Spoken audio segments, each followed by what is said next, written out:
Hello everyone, welcome to this lecture number 8 of NPTEL lecture on charging infrastructure.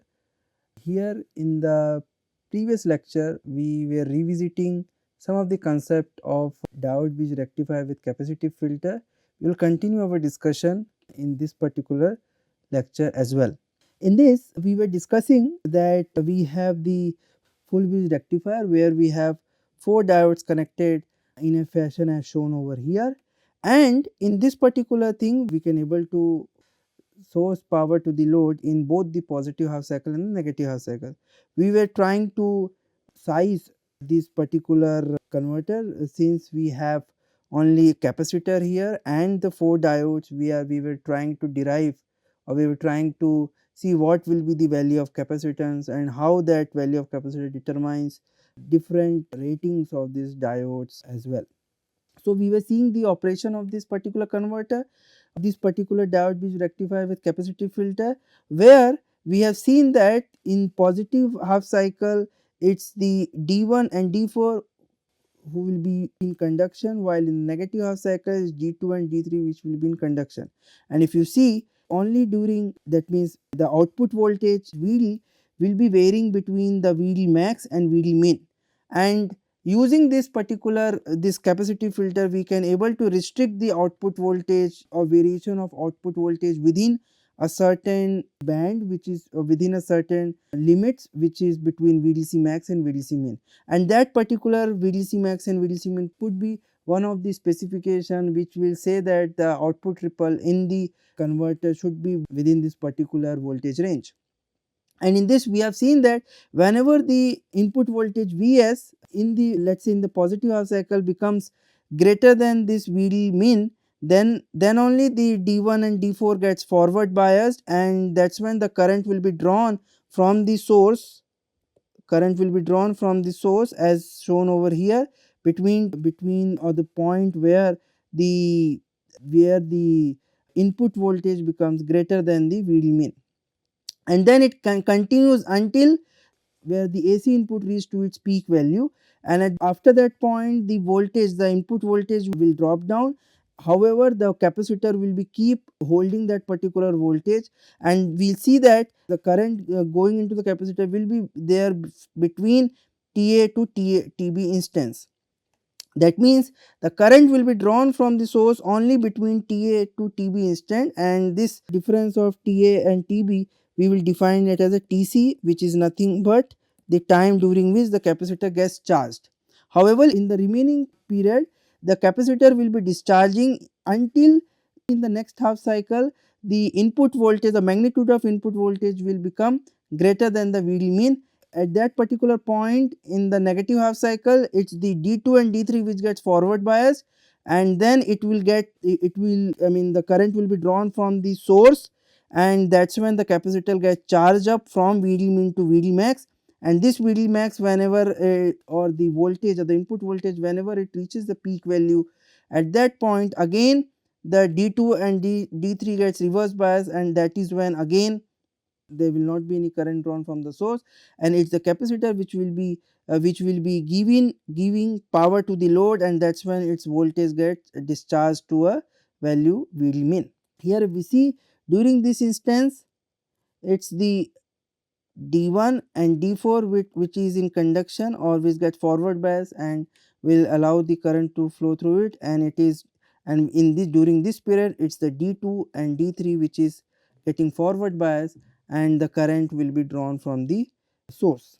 Similarly, we have also derived the capacitance value, which is actually nothing but 1 minus Tc by T by 2, where T is the time period corresponding to the input frequency which is 50 hertz, or input AC frequency which is 50 hertz, and PL which is again the load power or the power which has to be delivered to the load, V0 which is the nominal value of the output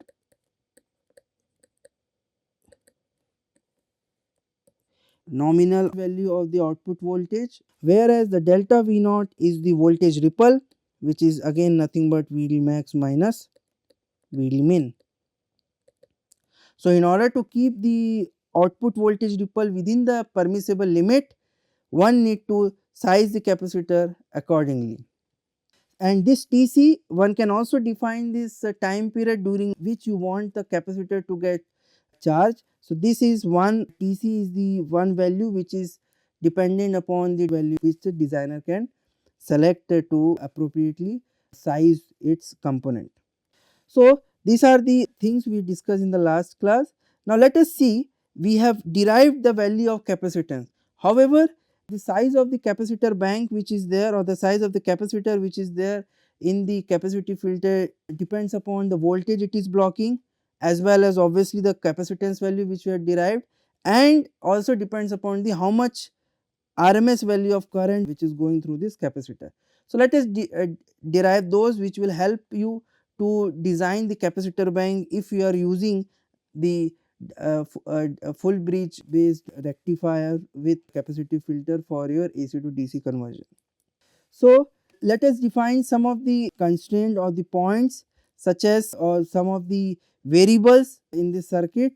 So, let us first take the variable IL, which we have already also defined in this figure. So, IL is the one which is actually the average value of this ID current. However, the remaining portion of the current will be flowing through this capacitor C. So, IL is nothing but the average value of the current which will be, or the average value of the ID current which is coming out of the diode bridge rectifier. So, now this IL value we can define it as simply the PL value, the load power, divided by the average value of voltage, average value of the voltage at the output. So, this average value, which is nothing but VD max plus VD min by 2, as we have shown, is nothing but our V naught value. So, that we can define, that is the average value of the ID current. Now, similarly, now this average value of the ID current, if we see the ID current, this is the ID current variation, and let us assume this ID current to be a square wave. So, if we assume the ID current to be a square wave like this is the assumption we have taken, a simpler assumption to reach to a conclusion, because defining this variation is quite difficult. So, we can take the assumption which is, we assume that the current is nothing but a kind of a fixed, it is drawing ISP value between TA to TB, that means for TC duration it is drawing ISP current, and then it becomes to 0. It is slightly, this assumption is slightly on a conservative sense, so that even if we select our capacitor for the required, or capacitor for the required RMS current, we will not be undersizing the capacitor bank. So, this assumption is in the conservative sense. So, as we have taken this as an assumption, now let us, since we have considered our assumption to be the ID current to be drawing a fixed IC peak value during TC duration. So, the IL value will be average of this particular current. So, this we can write also this IL as nothing but IS peak,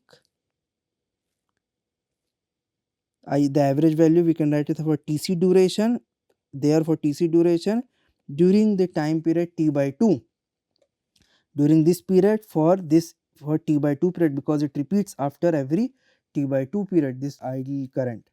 So, the average value of that idle will be IS peak TC by T by 2, which is nothing but equal to IL. Now, this particular, from this two particular equation we can write down that IS peak is nothing but T by 2 by TC times PL by V naught. IS peak T by 2 TC PL into 2 divided by VD max plus VD min. Now, if you look very carefully, this in this particular expression of IS peak, which we obtain in this particular which we obtain here. Now, if we look very carefully, this IS peak is inversely proportional to TC. That means, whenever we want this VD max to be closer to VD min, that means delta V naught to be nearly equal to 0, that is when we are making this duration from this Ta to Tb duration to goes to 0, that means the Tc value goes to 0, and thus when we are making the Tc value goes to 0, we are making sure this ISP goes to infinity. So thus we can from this particular expression we can extract that if this Vd max is becoming very much nearer to Vd min, that implies my Tc is going slowly towards 0, or we can, instead of writing this, we can also write the Tc is going towards 0, and that's when the ISP value goes towards infinity, or you can say that very high value. So thus this is the drawback of this particular capacitive filter, that if we want to make sure this ripple of between Vd max and Vd min to be as small as possible, or the ripple at the in the output voltage to be as small as possible, that is when we are ensuring, or we are making this the time duration for which the capacitor gets charged to be as small as possible. That's when we are making this current which is drawn from this source will be a very high current drawn for a very small period of time.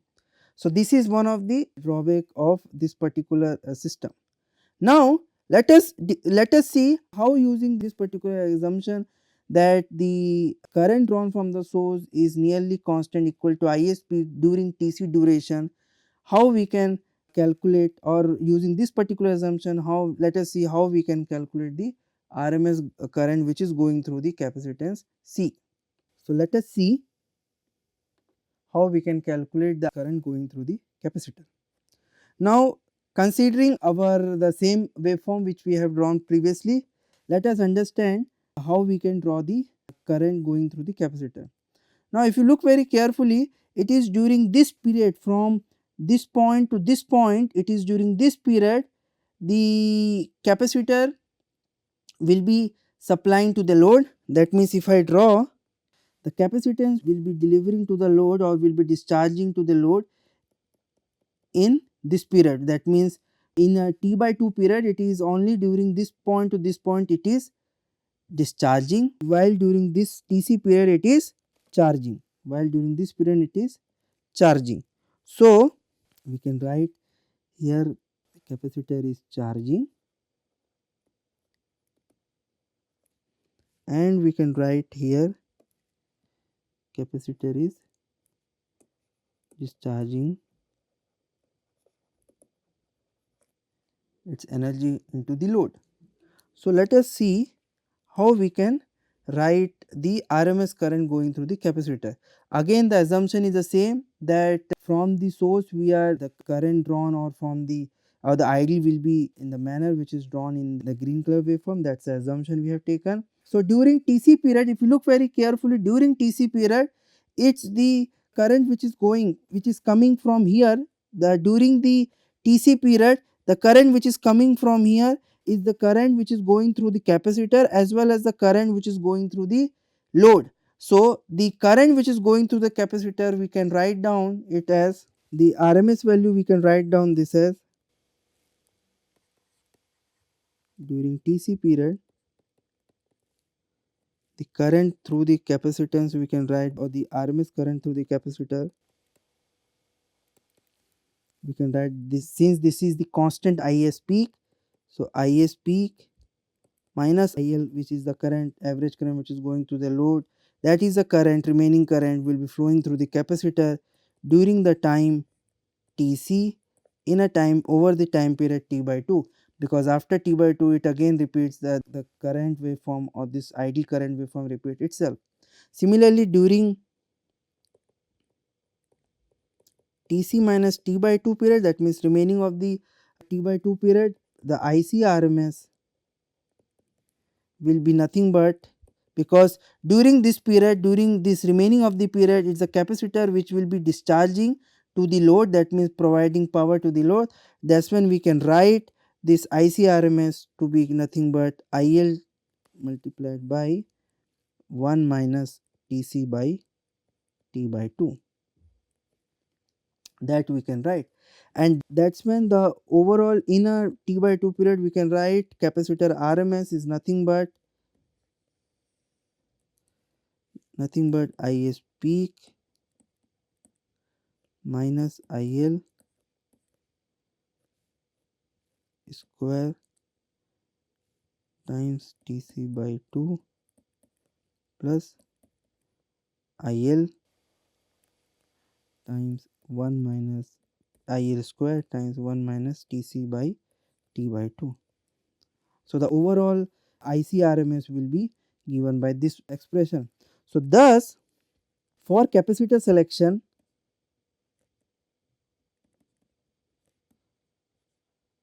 we know that the rating of capacitor, if we see the voltage rating of capacitor is nothing but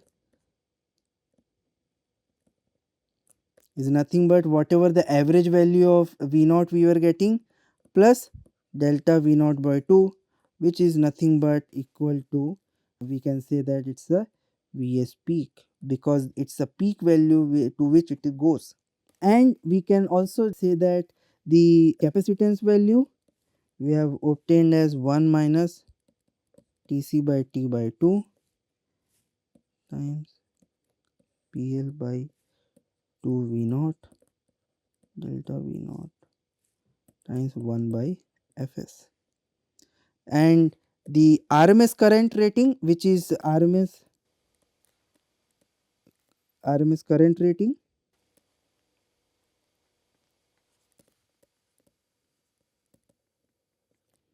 is nothing but the RMS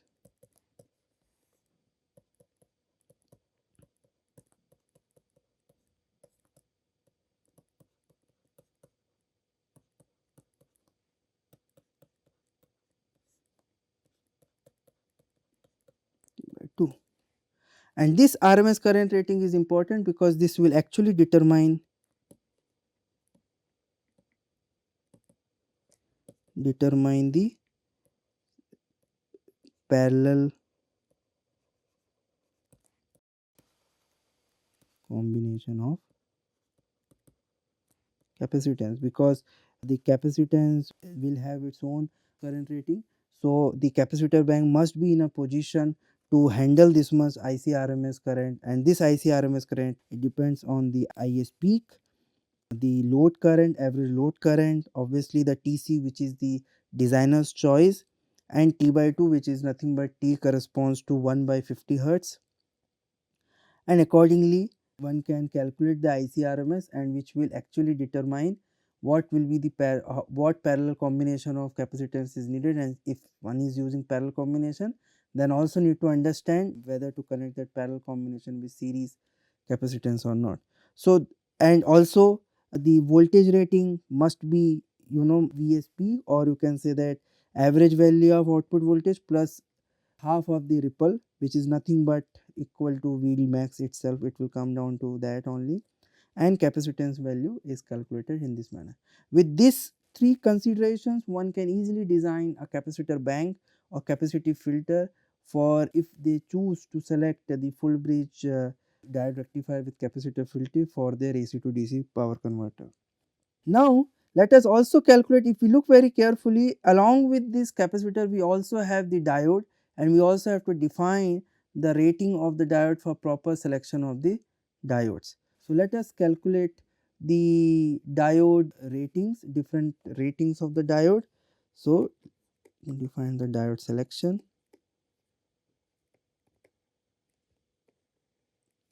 Now if we see the diode selection, the first and foremost thing is obviously VRRM, which is peak repetitive reverse voltage, which is nothing but your Vs peak, nothing but V0 plus delta V0 by 2.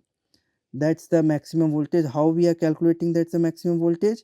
So if we consider this one, the peak value of this will go up to Vs peak, and when this is a Vs peak, let's say if the D4 is in conduction, that's when is the D3 which will be blocking the entire entire V naught or entire voltage across it.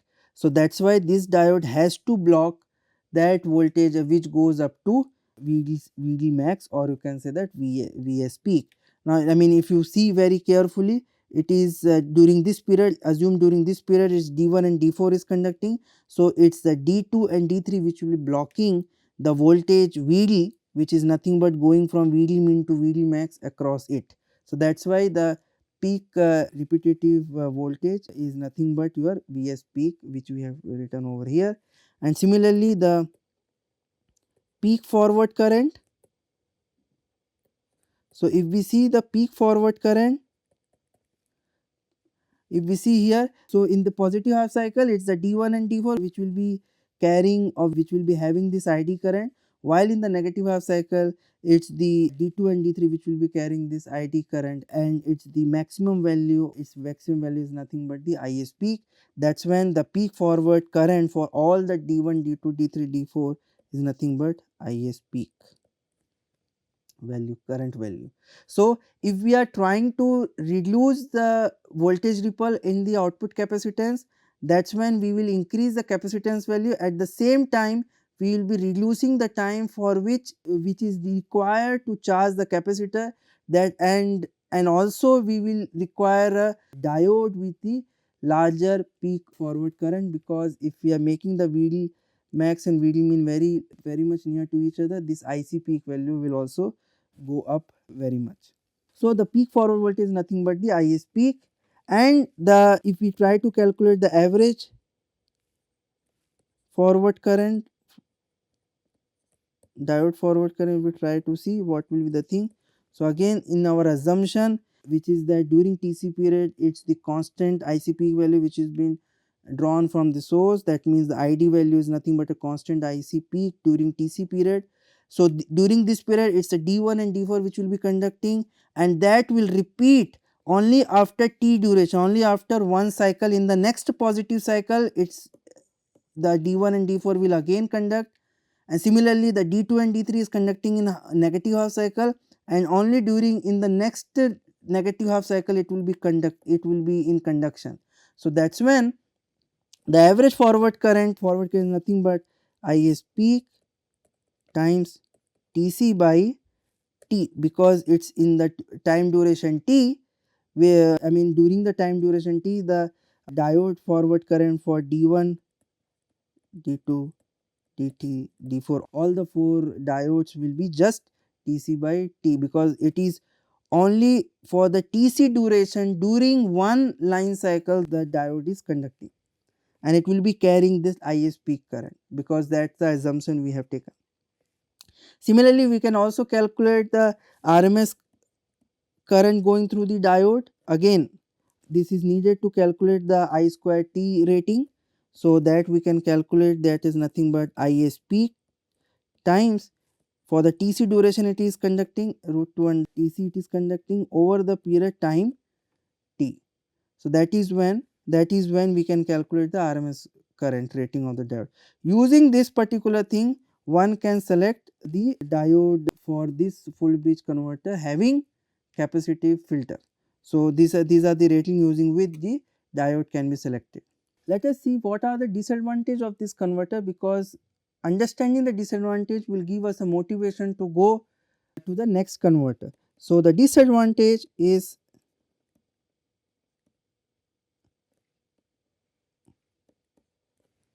obviously the peaky current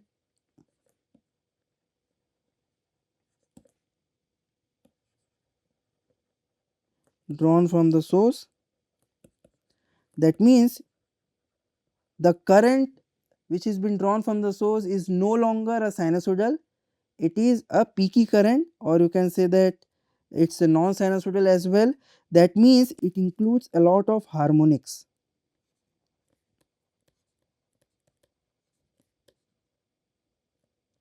It will have a lot of harmonic content in it. So this lead to peaky current drawn from the source. With this, the current drawn is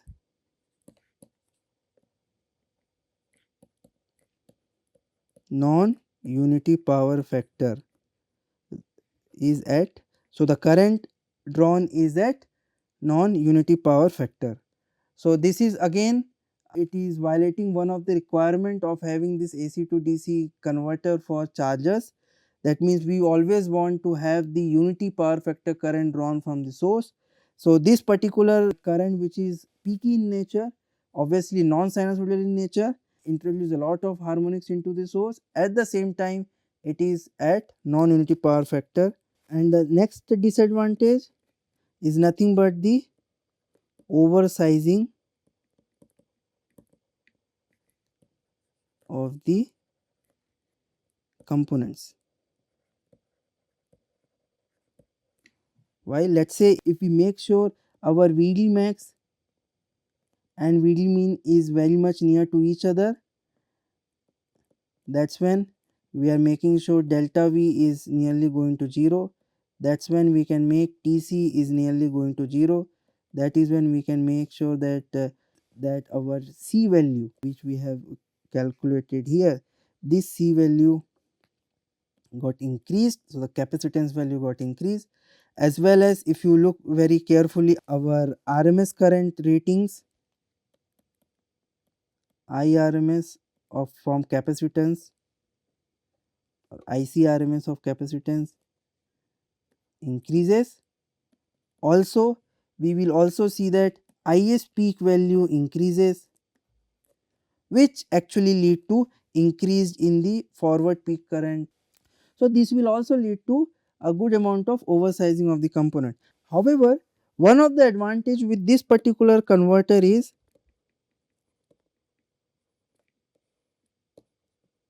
the output voltage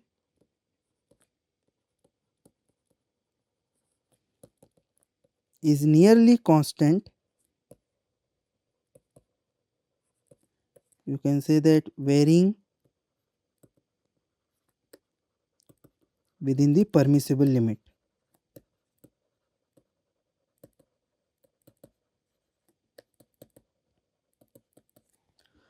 So this is one advantage we get from this converter, that in the previous converter where the output is continuously varying in the form of rectified sinusoidal DC. So here we can avoid that and we can get the output voltage to be varying within our permissible limit, which was not the case previously, where the voltage was going from 0 to the peak value and then coming back to 0. So in over the 2-3 going through this revisiting of 2-3 converters, what we understood, let us try to write down those understanding, because that understanding is the one which will determine us to go ahead and understand why the next kind of converter is being used and how we can define or design that particular converter. So what are the learnings we obtain? What are the learnings? Let us write down the learnings in the process of revisiting the lectures. So the first learning what we obtain is the unity power factor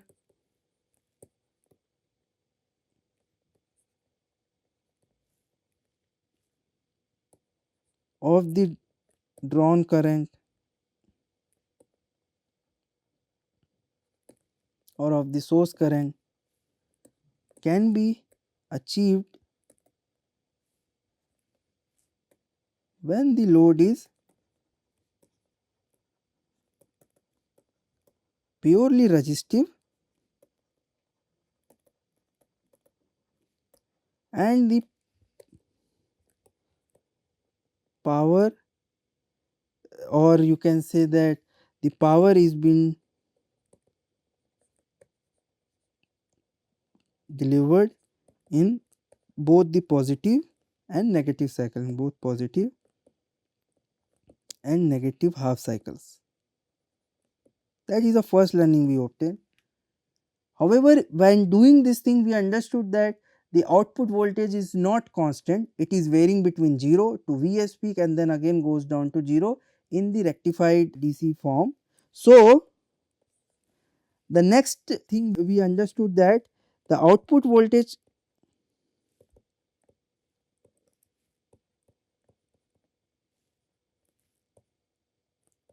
can be made nearly constant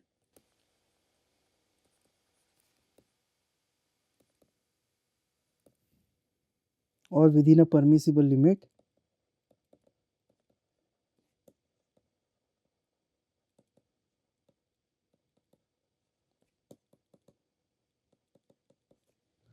can be made nearly within the permissible limit by putting the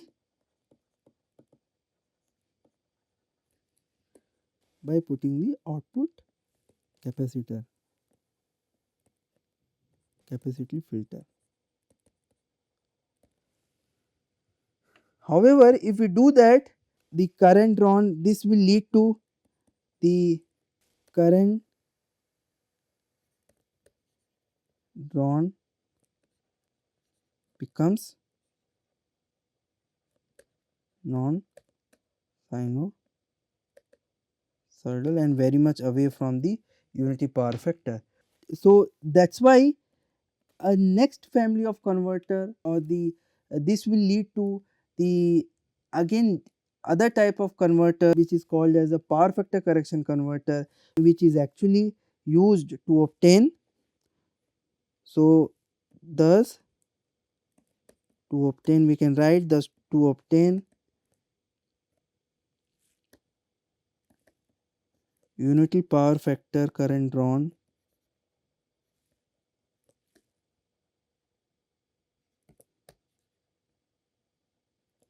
along with, so to obtain unity power factor current drawn along with regulated voltage,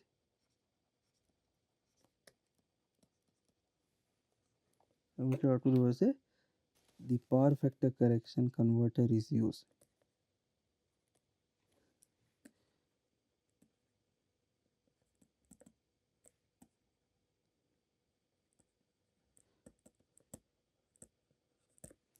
Now what is a power factor correction converter? So let me draw the variation or the kind of power factor correction converter. So in this they will take again the full bridge diode rectifier,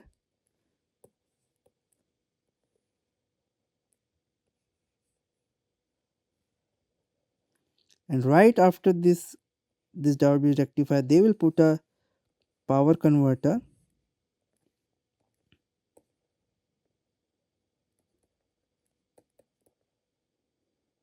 and then at the output of this one can put a capacitive filter supplying to the load RL.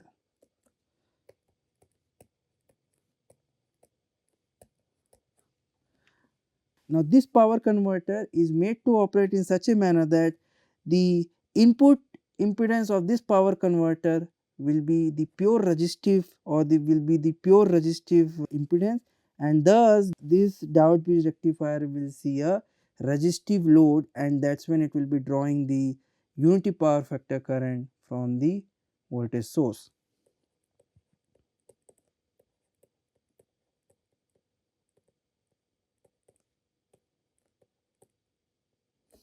Now this Is will be following the same will be varying in the same manner as that of Vs and having the unity power factor between, or there is no phase shift between this Vs and Is.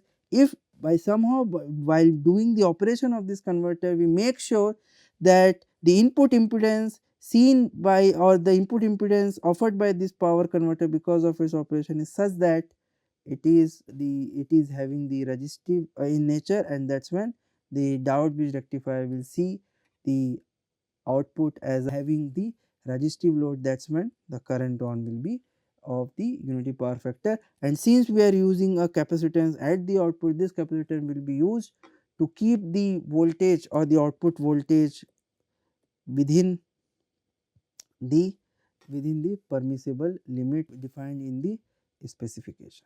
So we will see this what different kind of power converters we can have in the next class, and I hope we could have able to understand how logically the power factor correction converter come into the existence, and we will discuss in detail in the next class the different kinds of power factor correction converter and its operation. Thank you.